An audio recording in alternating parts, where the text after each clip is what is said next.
There's a change going on in philanthropy in America right now. There's a real seriousness to paying attention to the issues of Black families, Black workers, and Black people in general that is I've never seen in my career before.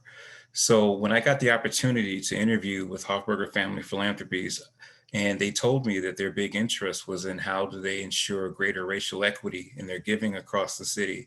It was an opportunity that I had to jump on, and it was an opportunity that I had to consult the paperwork from Associated Black Charities in order to get done. The reality is, for my interview with them, and then for the work I've done since taking the job last year, ABC's 10 essential questions were essential in terms of framing everything that I do. In terms of when I talk to the family, what my questions to them were questions from the 10 essential questions in terms of how do you solicit feedback? How do you know what you're funding properly? And quite frankly, that was their first question to me. How should they go about trying to fund things in the city? Who should they be talking to? So in terms of setting up my work, a lot of it was meeting with organizations, bringing people to the table that they normally wouldn't meet. And in the course of a couple of years, what we have done in 2019, before I started, they funded one Black-led organization that year. In 2020, my first year of funding with the organization, it was over 50%. This year, 2021, will be closer to 75%.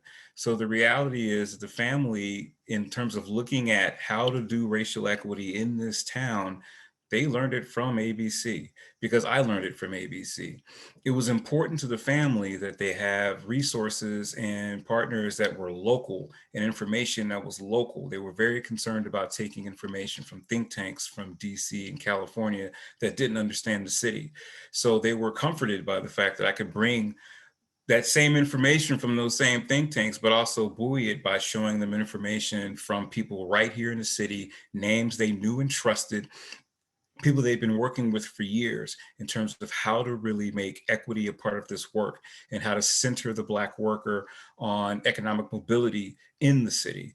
So I have a heartfelt thanks to ABC for one, helping me get my job by helping me understand what really needed to be going on in the city, but really helping the family, helping the Hoffberger Family Philanthropies organization figure out how to go about doing its work in the city and how to become a stronger part of the city that gave the family the fortune that it has.